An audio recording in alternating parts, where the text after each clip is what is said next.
받았다라고 생각하고 못 받는 것 같다 이렇게 생각이 들고 할 때가 좀 있는 것 같습니다. 여러분, 감사는요, 내가 받았습니다. 그러니까 우리가 어떤 물건을 수령할 때 수령증을 이렇게 써주잖아요. 내가 받았습니다 라고 사인하는 것처럼 그것에 대해서, 그 일에 대해서, 당신이 나에게 은혜 베푼 것에 대해서 내가 받았습니다 표현하는 것이 감사인 것입니다. 여러분, 이것을 너무 잘했던 사람, 하나님 나 받았습니다, 이것을 잘했던 사람이 바로 다윗이라고 하는 사람이에요. 우리는 옛날 이 격언 가운데 이런 말이 있습니다. 은혜는 돌에 새기고 원하는 물에 새겨라, 이런 얘기가 있잖아요. 은혜는, 내가 은혜 받은 것은 돌에다 새기고, 그리고 내가 상처받거나 내가 원한이 있거나 이것은 물에다 써서, 물에다가 이렇게 쓰면은요, 그게 물이 흐르면서 금방 흩어져 버리잖아요. 잊어버리잖아요. 그러니까 상처받은 거, 아픔 당한 거, 이런 것들 끌어안고 살지 말고 빨리 잊어버려라. 그리고 새로운 삶을 살아가라, 이런 얘기가 되겠죠. 그러나 누군가에게 혜택을 받거나 누군가에게 은혜를 받은 게 있다고 한다면 그것은 돌에 새겨서 그것을, 은혜를 표현하고 감사할 수 있어야 된다, 이런 이야기가 되는 것입니다. 여러분, 감사는요, 내가 받은 것을 받았다라고 이야기하는 게 감사인 것입니다. 우리의 삶 가운데 감사가 많으면 우리의 삶이 풍성해질 수 있습니다. 그리고 인간관계도 보면은요, 감사하는 사람은 그 관계가 깊어집니다. 그러나 감사하지 않는 사람의 관계는 금방 단절됩니다. 감사하지 않는다는 특징은 뭐냐면 모든 것을 끊는 힘이 있어요. 감사를 안 하면 다 끊어져요. 아무튼 인간관계도 끊어지고, 아무리 좋았던 사이여도요, 감사라고 하는 것을 표하지 아니하면은요, 오래 가지 않고 관계가 끊어집니다. 제가 아는 어떤 분은 명절이 되면 자기 돌봐주었던 사람들에게, 사업하시는 분인데 돌봐주었던 사람들에게 선물을 막 보냅니다. 리스트를 막 뽑아가지고 100명, 200명, 그것도 뭐 작은 것도 아니에요. 그걸 다 보내요. 다 보내서 감사를, 덕분에 내가 살았습니다 하면서 사람들에게 선물 리스트 해가지고 이렇게 보내요. 근데 그 가운데에는요, 한 번도, 벌써 뭐 한 7년, 8년 이렇게 받았음에도 불구하고 한 번도 감사를 표하지 않는 사람도 있대요. 그러면 그 관계가 어떻게 되겠습니까? 끊어져요. 만약에 내가 누군가에게 은혜를 베풀었는데 내가 나의 에너지를 쏟고 힘을 쓰고 신경을 써가지고 어떤 것을 했는데 전혀 뭐 신경도 안 쓰고 얘기도 없고 그렇다고 한다면 몇 번 더 할 수 있겠죠. 그렇죠? 우리가 한 5번, 6번 더 할 수 있겠죠. 그러나 그래도 어떤 뭐 감사의 표현이나 이런 게 없으면 어떻게 됩니까? 끊어져요. 관계 끊어지는 것입니다. 여러분, 인간관계도 이런 감사가 많고 감사를 표현하고 서로 이렇게 하면은 더 돈독해지고 그 관계가 더 깊어집니다. 근데 감사가 없으면요, 그 관계 오래 가지 않고 끊어져요.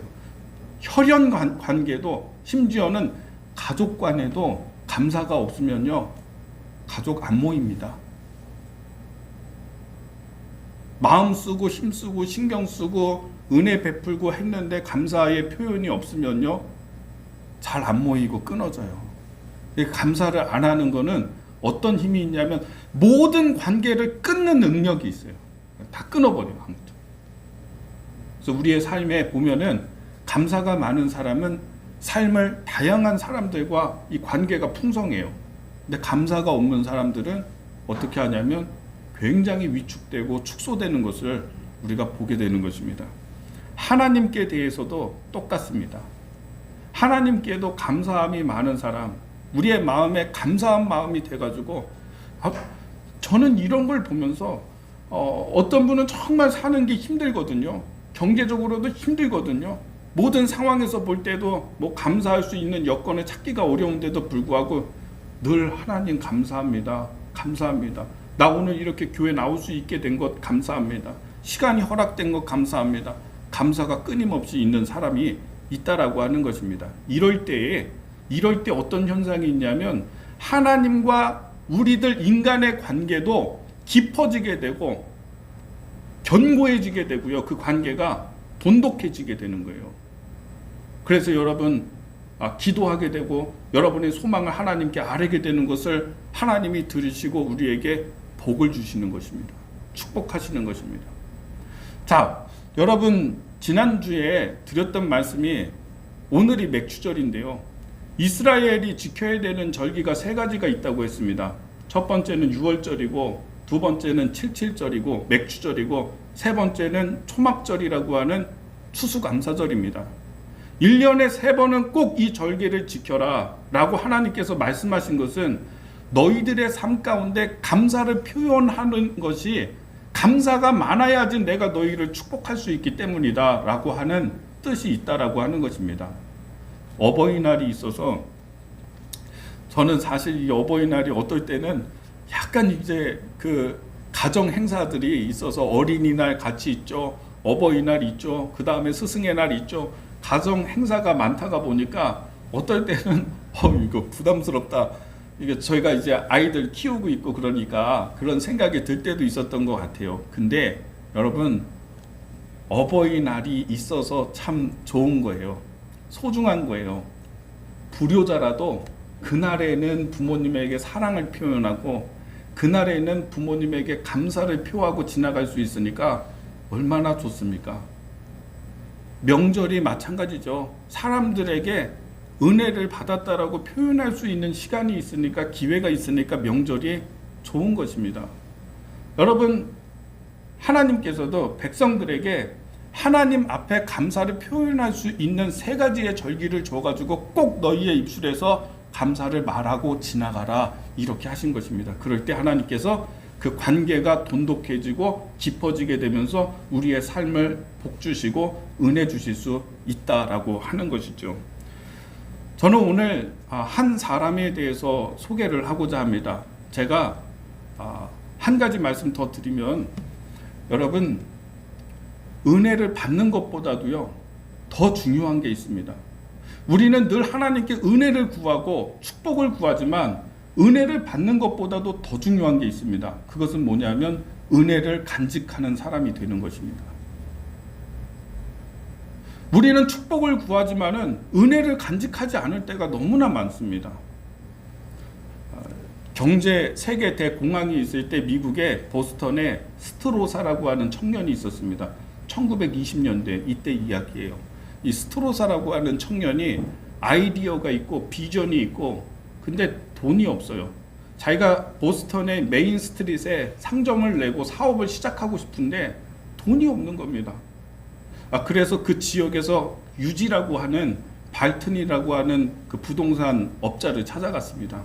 나에게 좀 돈을 빌려주십시오. 내가 이런 사업을 지금 시작을 할 건데 나에게 투자를 해주세요. 돈을 빌려주세요. 이렇게 부탁을 했어요. 근데 발튼이 내가 당신에게 돈을 빌려줄 수 있다. 그런데 담보가 뭐냐? 담보가 있으면 빌려주겠다. 아무런 담보가 없습니다.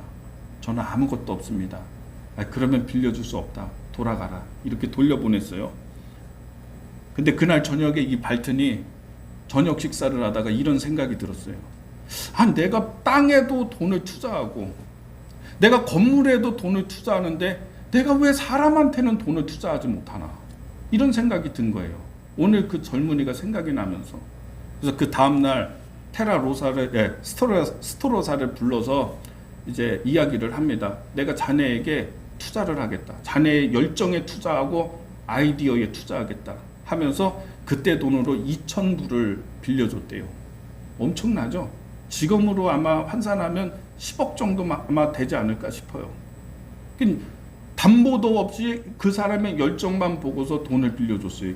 2,000달러를. 그러고 나서 세월이 많이 지났습니다. 시간이 지났는데 미국의 경제 대공황이 왔잖아요.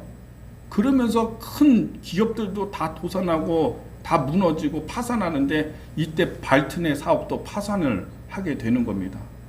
이제 돈을 갚지 못하면은 이제 회사 넘어가게 되는 그런 상황이 돼서 전전긍긍하고 있는데 이 스트로사라고 하는 사람이 가방에다가 돈을 가득 담아가지고 이 가방을 몇 개를 가져와서 발튼에게 내미는 것입니다. 주는 것입니다. 그랬더니 이 발튼이요, 깜짝 놀라서, 아니 자네는 벌써 오래전에 나에게 돈을 갚지 않았나? 근데 이게 도대체 뭐냐고 하는 겁니다. 그때 스트로사가 이야기합니다. 맞습니다. 내가 당신에게 빌린 돈은 이미 갚았습니다. 그러나 그때는 원금을 갚은 것이고 나는 당신에게 받은 은혜는 지금까지 못 갚았습니다. 이것은 당신에게 받은 은혜를 갚는 것입니다. 하면서 그 돈을 발튼에게 드렸대요. 그래서 이 발튼이 그 돈을 가지고서 이 회사의 위기를 넘기고 그렇게 지나가게 되었다는 얘기입니다. 저는 이 얘기를 참 좋아하는데요. 내가 그때 과거에 당신에게 분명히 원금을 갚았습니다. 그러나 그것은 원금을 갚은 것이고 나는 당신에게 은혜는 아직까지 갚지 못했습니다. 생각해 보세요. 아무 담보도 없는 사람에게 2,000불이나 10억 넘는 돈을 그냥 빌려준 이 은혜, 자기가 지금까지 생각할 때 원금 다 갚았지만은 나는 그 은혜는 지금까지 못 갚았다, 이렇게 생각이 들었다는 얘기죠. 여러분, 은혜를 받는 것보다 중요한 게 뭐냐? 은혜를 갚는 거예요. 기억하는 거예요. 저는 오늘 다윗이라고 하는 사람을 소개하고자 하는데요. 다윗은 정말 이 감사를 너무 잘해서 하나님께 감사하는 생활을 해서 하나님의 복을 많이 받은 사람입니다. 저는 오늘 이 다윗의 감사에 대해서 몇 가지를 말씀드리고자 합니다. 성경 말씀 넘겨주세요. 자, 하나 더 넘겨주세요. 한번 같이 읽어보겠습니다. 역대상 17장 16절 말씀입니다. 시작. 들어가 앉아서 이르되 여호와 하나님이여, 나는 누구이오며 내 집은 무엇이기에 나에게 이에 이르게 하셨나이까. 다음 절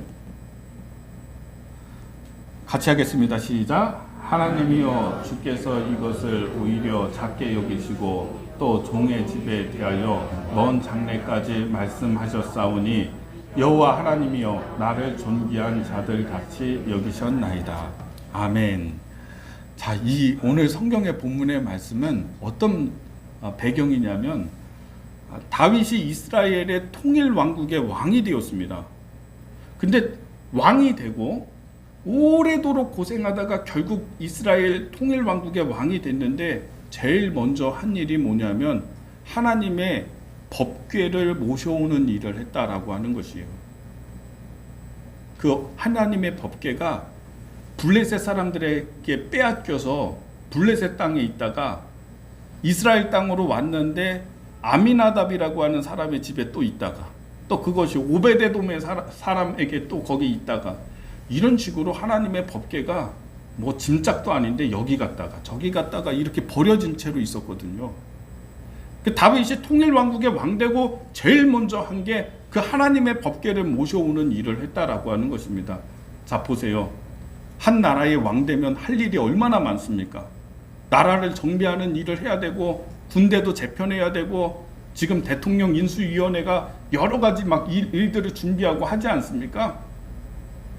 예, 그러니까 왕되고 난 다음에 많은 일이 있지만은 그런 것들 다 제쳐놓고 제일 먼저 한 게 하나님 법궤 모셔와서 지금 오늘 다윗은 그 법궤 앞에서 털썩 주저앉아가지고 하나님, 내가 누구이기에 이렇게 부족하고 연약한 사람을 이 한 집에 작은 집에 이 부족한 자를 왕이 되게 하셨습니까? 라고 하면서 감사의 기도를 드리고 있는 것을 우리가 보게 되는 것입니다.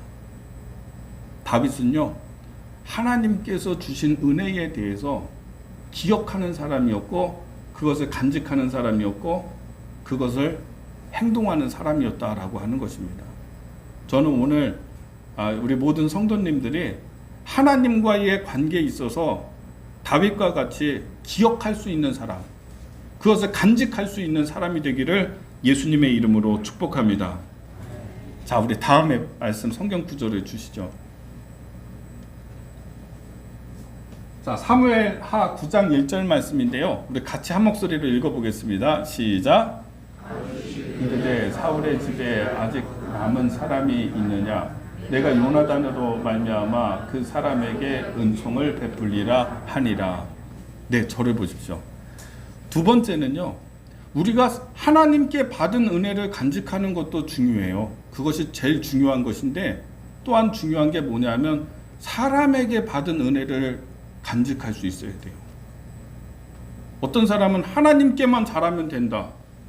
사람은 그냥 사람과의 관계는 막 다 틀어지고 다 막 깨지고 이러면서 나는 하나님과의 관계가 좋아. 여러분, 그 믿음 생활 잘하는 거 아닙니다. 다윗은요, 하나님께도 잘했고요, 사람에게도 잘했어요. 지금 이 성경 본문 사무엘하 9장 말씀은요, 다윗이 자기가 은혜를 받았던 요나단이라고 하는 친구를 기억하는 거예요. 왜냐하면 이 다윗이 사울 왕이 자기 막 죽이려고 할 때 그때 살려주고 다윗을 피할 수 있게 도와주고 은혜를 베풀어 주었던 사람이 요나단이거든요. 자기 친구 요나단. 이 요나단에게 은혜를 받은 것을 지금 기억하면서 내가 요나단에게 받은 은혜를 갚겠다, 이렇게 결심하고 있는 것이 오늘 이 성경의 본문의 말씀입니다. 근데 요나단은 길보아 전투에서 죽었거든요. 그러니까 요나단은 죽었어요. 근데 은혜를 갚아야 되니까 어떻게 하냐면 두 아들에게 요나단의 자식들을 한번 찾아봐라, 이렇게 했던 거예요. 그래서 샅샅이 이스라엘의 모든 전역에 요나단의 자식이 있는지 찾았는데 산골에서 정말 비참하게 살아가고 있는 요나단의 아들 무비보셋을 찾아낸 것입니다. 무비보셋은 다리를 절었어요. 장애인이었어요. 비참하게 산에서 혼자 이렇게 지내고 있는 그 요나단의 아들 무비보셋을 끝까지 찾아내가지고 그를 왕의 식탁에서 밥을 먹게 하고 사울 왕의 땅이었던 것을 그에게 돌려주면서, 땅을 주면서 무비보셋을 대우하게 되는 이 다윗의 모습을 보게 됩니다. 여러분, 우리는 내가 이렇게 좀 잘 되고요, 내가 왕이 되고요, 내가 형편이 좋아지면은 과거에 힘들었던 사람, 은혜 받았던 사람 잊어버리기가 쉬워요. 근데 다윗은 자기가 왕 돼서 요나단, 내가 요나단에게 받았던 그 은혜를 갚아야 되겠다. 그의 자식들이 지금 어디 있는지 알아봐라. 그 은혜를 갚고 있는 것이죠. 또 하나를 좀 넘겨주시겠어요? 자, 우리 사무엘하 10장 1절 말씀인데 한번 읽어보겠습니다. 시작. 그 아들 한운이 대신하여 왕이 되니, 또 하나, 다윗이 이르되 내가 나하스의 아들 한운에게 은총을 베풀되 그의 아버지가 내게 은총을 베풀 것 같이 하리라 하고. 네, 이 사무엘하 10장의 말씀, 이거는 또 어떤 배경이냐면요, 다윗이 사울을 피해서 도망 다닐 때 이스라엘의 온 광야를 다 도망 다녔거든요. 다윗이 나타났다고 하면 아무튼 사울이 다윗 죽이려고 3,000명의 군사 끌고 나왔어요, 그냥. 다윗은 이스라엘의 광야에도 숨어 있을 수가 없어가지고 어디로 피했냐면 적군의 땅 암몬으로 피했거든요. 근데 그때 암몬 왕에게 아마 도움을 받은 것 같아요. 성경 어디에도 어떤 은혜를 받았는지 알 수가 없어요. 무슨 은혜를 받았는지 몰라요. 근데 다윗은 지금 자기가 왕 되었을 때 기억하는 게, 내가 그때 암몬 왕 나하스에게 도움을 받았는데, 은혜를 받았는데 그 은혜를 갚아야겠다 하면서 이 나하스가 죽었을 때 사신단을 보내는 것입니다. 조문단을. 많은 선물을 준비해서, 돈을 준비해서 이 조문단에게 보내서 그의 아들, 왕의 아들 하몬에게 그 은혜를 갚게 되는 것을 오늘 성경의 본문의 말씀을 통해서 보게 되는 것입니다. 그 당사자가 죽으면요, 아들을 찾아내가지고 은혜를 갚아요. 이게 다윗이에요. 어떻게 해서든 내가 은혜를 기억하겠다, 갚겠다. 자, 하나를 더 보겠습니다. 넘겨주세요. 자, 우리 7절, 열왕기상 2장 7절 말씀인데 읽어보겠습니다. 시작. 길르앗 바르실레의 아들들에게 은총을 베풀어 그들이 내 상에서 먹는 자 중에 참여하게 하라. 내가 내 형 압살롬에 도망할 때에 그들이 내게 나왔느니라. 네, 이게 마지막입니다. 다윗은 사람에게 굉장히 잘했어요. 사람에게도. 근데 이번에는 어떤 은혜를 갚냐면 그의 아들 압살롬이 다윗을 대항해서 반란을 일으켰어요. 자기 아들이 반란 일으켜서 아버지 죽이겠다고 해서 다윗이 도망을 가는데 너무 정신이 없고 너무 급하게 도망을 가다가 보니까 짐도 꾸리지 못하고 그냥 몸만 빠져나와서 잠옷 입고 그냥 맨발바닥으로 도망을 치는데 다윗이 생각할 때 왕이 도망을 치는 상황이니까 얼마나 창피합니까? 얼마나 부끄럽습니까? 자기 아들 반란 일으켜가지고 도망가니까. 그러니까 다윗이 어떻게 도망을 갔냐면 손바닥으로 자기 얼굴을 가리고 백성들이 볼까봐 손바닥으로 얼굴 가리고서 도망을 갔어요. 비참한 거죠. 근데 한참 도망가다가 보니까 시므이라고 하는 사람이 사울 쪽의 사람인데 다윗을 저주합니다. 심지어는 그냥 저주하는 게 아니라 저 멀리에서 손에 흙을 움켜쥐고서 흙을 뿌려가면서 다윗을 저주했어요. 너 망하게 될 것이고 죽을 것이다. 얼마나 네가 못됐으면 네 아들이 반란을 일으켜가지고 이 꼴이 되냐. 망할 것이다 하면서 흙을 뿌려서 저주를 해요. 그럴 때 옆에 요압 장군이 나에게 명령만 하십시오. 내가 가서 저 사람 목을 당장 치겠습니다. 근데 그때 다윗이 했던 말이 참 대단해요. 아니다. 그냥 두어라. 이것이 만약 하나님이 나를 꾸짖는 일이라면, 저 사람을 통해서 나를 저주케 하는 일이라고 한다면 어떻게 하겠느냐. 받아야지 내가. 그냥 두어라 이랬어요. 그리고 그냥 지나갔어요. 다윗이 참 대단한 것입니다. 죽이려면 지금 당장 부활시켜가지고 죽일 수 있어요. 그러나 그렇게 하지 않아요. 또 한참을 가다가 보니까요, 어떤 사람이 있냐면 할아버지 한 명이, 여기 이제 말씀에 바르실레라고 하는 사람이요, 할아버지인데 백발의 노인이 자기 집에 있는 가재도구, 예를 들어서 빨래비누, 세제, 밥그릇, 숟가락, 세탁기, 자기 집에 있는 모든 가재 도구를 가지고 나와서 다윗에게, 다윗이요, 급하게 나오느라고 아무것도 없을 텐데 우리 집에 있는 거 다 가지고 왔는데 이거 다 사용하십시오.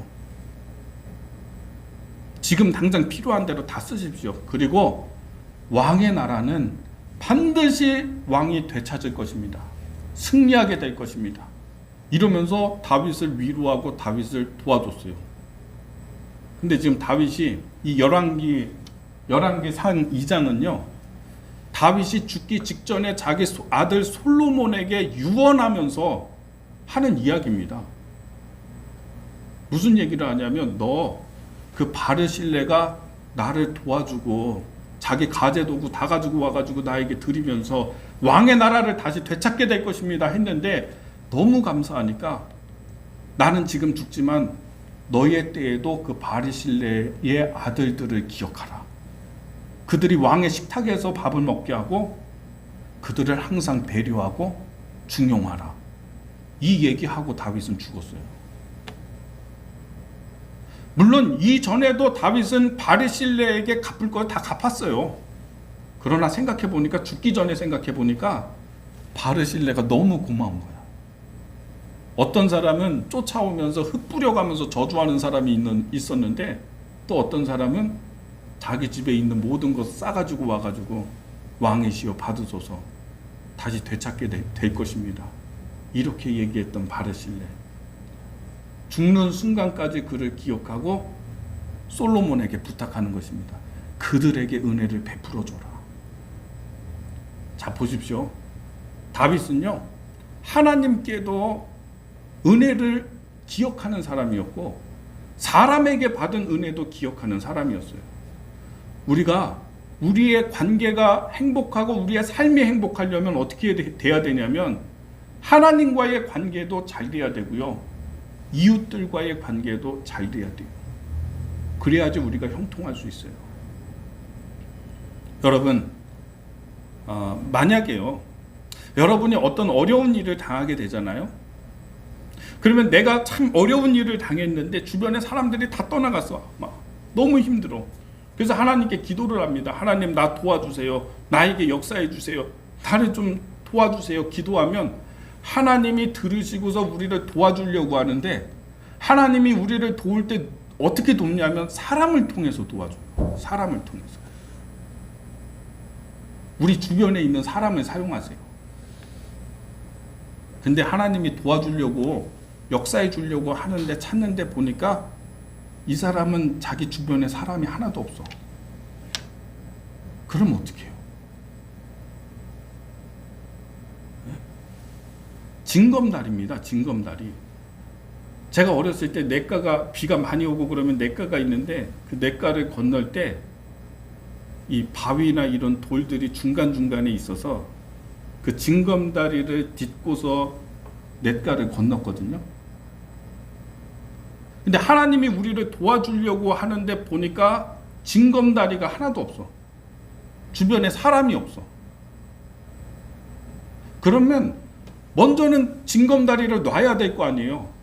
돌을 갖다 놔야 되고 그러니까 시간이 오래 걸려요. 그 사람이 회복되는 과정이 오래 걸린다고요. 근데 이런 관계가 잘 되어져 있는 사람들은 주변에 하나님이 사용할 수 있는 사람들이 많아요. 징검다리가 많아가지고 저 사람을 통해서 이 사람을 통해서 이 사람을 통해서는 돈을 도와주고 이 사람을 통해서는 인간 관계의 여러 가지 여건을 도와주고 이 사람을 통해 가지고는 뭐 계약이 성취되게 하고 이렇게 주변에 사람들이 있어야지 하나님께서 빨리 역사하시고 긴급하게 역사하시고 하는데 하나님 도와주려고 하는데 보니까 저 사람 주변에 하나도 없네. 징검다리 될 만한 게 하나도 없네. 그럼 처음부터 시작해야지. 징검다리 놓는 것부터 해야 되잖아. 다윗이 딱 그거예요. 다윗은 하나님이 다윗에게 복 주시려고 할 때마다 징검다리가 많아. 주변에 사람들이 많아요. 관계가 깊으니까. 저는 오늘 이 말씀 잘 기억하게 되기를 바랍니다. 주변에 있는 사람들에게 항상 은혜를 받는 것보다 중요한 것은 내가 그 은혜를 기억하는 게 더 중요한 거예요. 많이 감사를 표현하십시오. 그러면 그럴수록 관계가 깊어집니다. 하나님께도 감사를 많이 하십시오. 그러면 그럴수록 하나님과의 관계가 깊어집니다. 사람과의 관계도 깊어집니다. 이런 은혜가 여러분의 삶 가운데 감사의 기적이 맺히게 되기를 예수님의 이름으로 축복합니다.